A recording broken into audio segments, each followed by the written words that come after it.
Bitch, I just put up in a lamb. I just put up in that big boy talk. I don't got no mercy. I don't give a fuck what you heard. You say that you poppin', but I ain't heard him.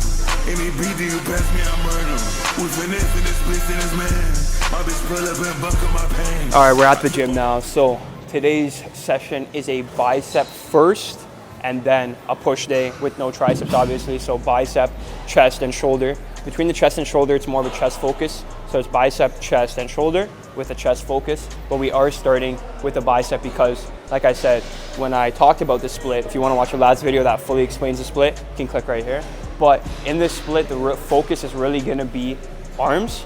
But in today's video, since I already covered the split in a previous video, I want to talk about how to continuously progressive overload and all the different forms of progressive overload that is not necessarily just either more weight or more reps. So let me get my biceps warmed up because we have something stupid to curl today because we're starting with bicep curls. But yeah, so we got to get warmed up and then I'll talk about progressive overload.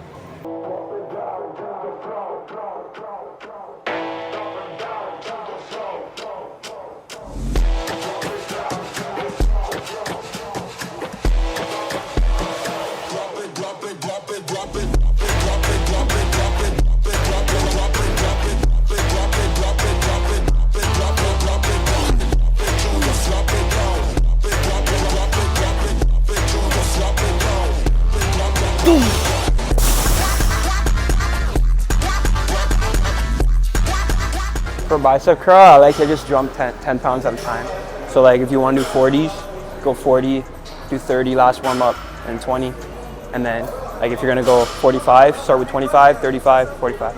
I feel like 10 pounds is like enough jump where like you're still lifting heavy, but you're not going like too heavy in terms of like jumps. Because like 10 pounds, you gotta think just your bicep, right? You don't realize how strong you are in certain things until you put them first. Like last week, I hit 50s each arm on bicep curls for 7. And I'm like, yo, curling 50s? Like what? But today we're gonna take it a little step back because I only got 7 reps. So we're gonna do 45s. Love to go, 10 to 11. But like curling 45s, like that's kinda, I don't know, like that's kinda crazy. Like 45 pounds on a bicep curl, like damn.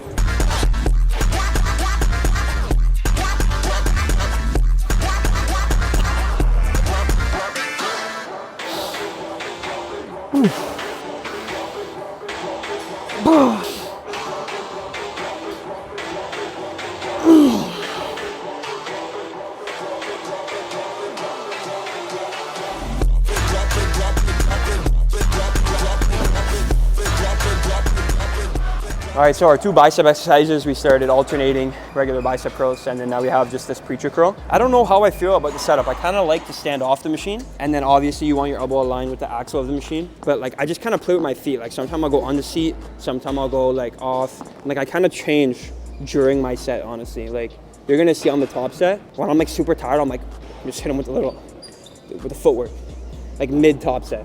And I don't know, kind of works. Like sometimes I'll jam my foot against this. I'll kind of make it up as I go.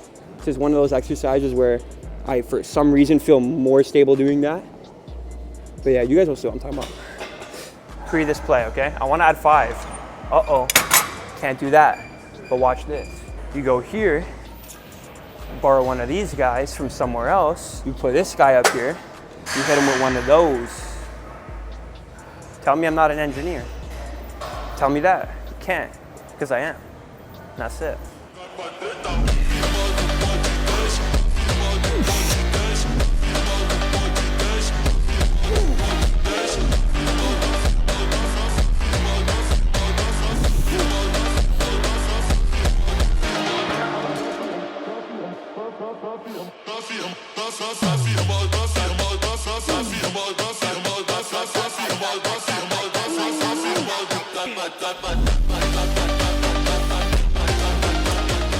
I think I'm gonna have to mentally tell myself that biceps are a weak point until we hit the stack, because we're a little bit off the stack. 140 for 8 at a weak point. So I think the biceps are gonna be a weak point until we're hitting that stack. Then I can be like, all right, biceps are good. All right, let's talk about some. Okay, so progressive overload. Everybody knows how you progress in the gym. You progressive overload. But what does that actually mean? Basically means you do more than you've done before. How do you make sure that you're progressively overloading? You have one of these guys, okay? logbook. I recommend everybody track every part of your workout. I like to do it in a physical book just because everything in my life is online now through my phone, through my computer. So I don't want to also track my workouts through that mechanism. You can definitely do that if you want to, but for me, I like to be extra. I like to have a book. I like to have a pen and paper. So number one, to make sure you're always progressively overloading is obviously to track your workouts. But a problem that arises when you're just tracking and you're not recording your sets is your technique. So obviously technique is superior to progression and to weight increases, but I think there's a gray area, okay? And in this gray area, that's when you gotta push yourself and, you know, maybe let the technique slip a little. My personal recommendation, I think if your technique is 85 to 90% the same, but you're progressively overloading, that's okay. It's at the point where you should be able to progress, honestly, weeks and weeks on end, like weekly, be able to progress every single exercise in either reps or a weight increase, a very slight increase, nothing crazy in terms of weight. But there's gonna be a point where you're kind of gonna stall out on exercises where your technique might slip. I think if it's a low risk movement, like a very stable movement, like most of your exercises should be, if your focus is, you know, bodybuilding, most of your exercises should be very stable. A technique slip isn't gonna be detrimental because it's that stable of a machine where like you're not gonna overload it to the point where you're gonna get hurt off of it. And a good example, right, is something like this preacher curl. So if I'm going full range of motion all the way down and all the way up for weeks and weeks on end, and it comes a point where I'm trying to progressive overload my numbers over like 6, 7, 8 weeks. When I get to that eighth week, it's not gonna be detrimental to use a tiny bit of momentum on my last 1 or 2 reps to squeak out concentrics where I'm controlling the eccentric. People get injured when they ego lift when they never ever do full range of motion because they're ego lifting from the beginning, and then it gets to a point where on accident they'll do 1 rep in a full range of motion, but since they've never trained that, they can't control the weight that they're using in that range of motion, obviously, and that's when you snap your shit up. So if your technique is in there 85, 95% of the time, and then when you're on the last final weeks, you're using a tiny bit of momentum to, you know, do some forced concentric and then continue to control the eccentric, I don't think that's a problem, honestly.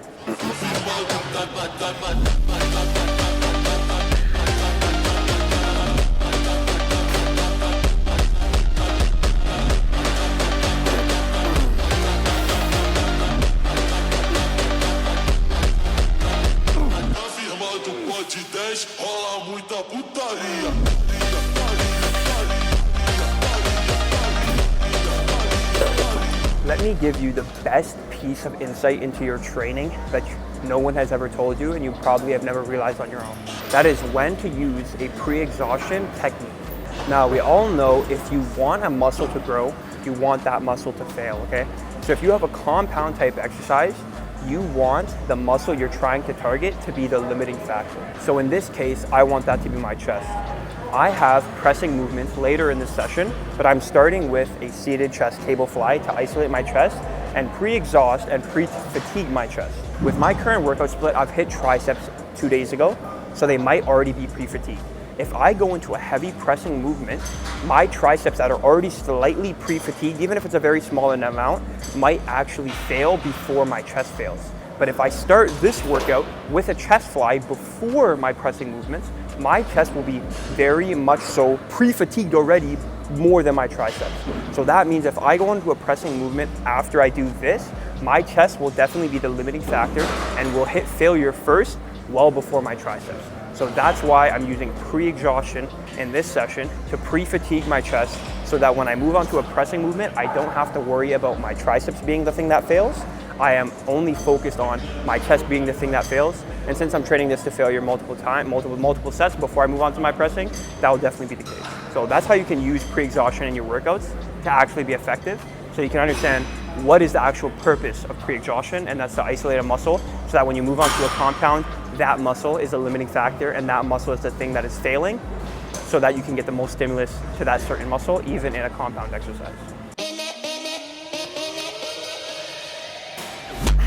Sky's the limit.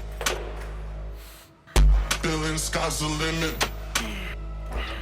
Yeah, so like I said, right, This is definitely a good opportunity with a new training block and a new order of exercises. This is gonna be perfect to reset my numbers and reset my logbook numbers, especially on a pressing exercise like this one and the next one. There's no point of me trying to beat previous numbers when I already know on those previous sets where I was just only focusing on the numbers, I was letting my technique slip. Now that I'm in a new order of exercises, there's no shot that I'm gonna beat those previous numbers. So I'm gonna check the ego a bit, understand, okay, let's treat it like a new exercise. I already know I'm decently strong on it, but let's set that baseline lower so I have more room to build up instead of just trying to beat previous numbers where I was already letting the technique slip a little bit. So this is the heaviest that 2 plates is gonna feel. There's no way I'm coming close to 3 plates, but it's okay. Now we have more runway, right? If I'm already at 3 plates, there's not much room to go, but if I'm restarting at like 2 plates in a bit for a top set, now we have lots of room to keep pushing.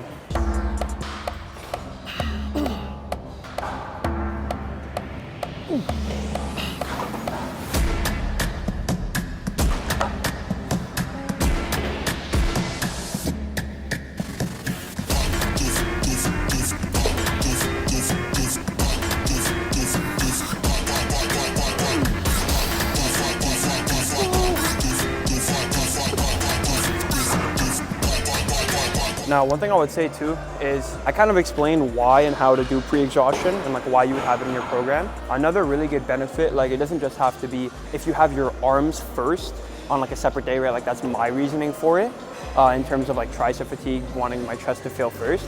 So that's like why I'm currently having it in my program. But I've used pre-exhaustion before and I think it's a really good idea for people that struggle like bringing up a certain muscle group. Like me personally, you guys know I got all the way up to a 315 bench or whatever. And my chest simply wouldn't grow. I had a really stubborn chest in terms of getting a mind muscle connection with it and also having not the best chest inserts, so it would always look smaller. The same purpose was to have the chest fail on all my pressing movements instead of me being shoulder and tricep dominant like I was. So that basically me using the pre-exhaustion, that caused my chest to be the limiting factor on all my other chest movements just by starting with something like a cable press or a cable fly. So even if you just are running a standard push-pull legs, you can still use pre-exhaustion if you have like a stubborn muscle group that you really want to bring up, in particular the chest. It's a good way to make the chest fail on everything instead of have your shoulders and triceps take over.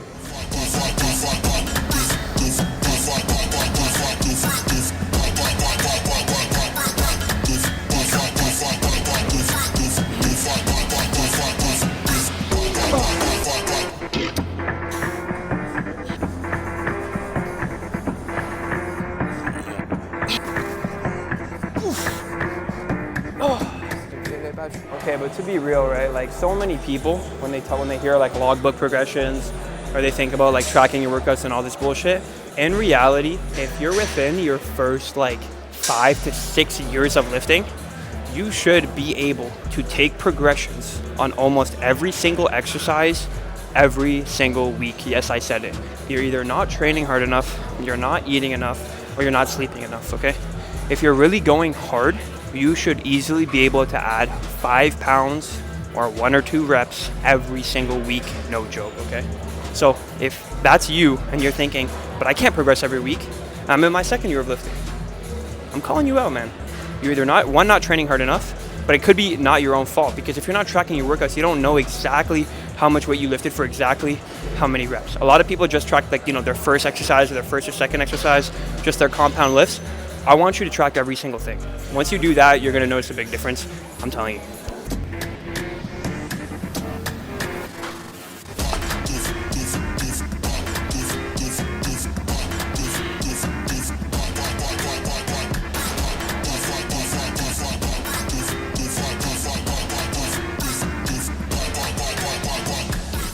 Doing the numbers, just gonna take a shot to the ego. Back to 2 plates on the incline Smith. So it's gonna hurt the heart a bit. It's gonna hurt the ego for sure. Hey, if we're at 2 plates at failure, then that means we have a lot more room to push, right? So especially at the end of the workout, if I can still bang out a bunch of reps with 2 plates on this, can't complain,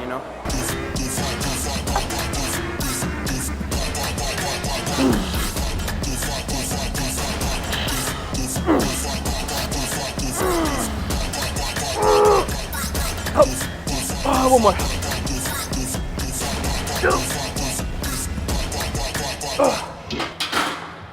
Not bad. But with this order, I don't know, one thing I like, it's more of a mental thing. I like ending the workout though with the chest pump. I feel like if I do all my chest stuff like earlier, and then, you know, I do shoulder and tricep, by the time I get to posing, like, there's not that much blood in my chest. But if I do one chest last, then when I go to pose, I'm like, oh, I'm actually big. You know, so.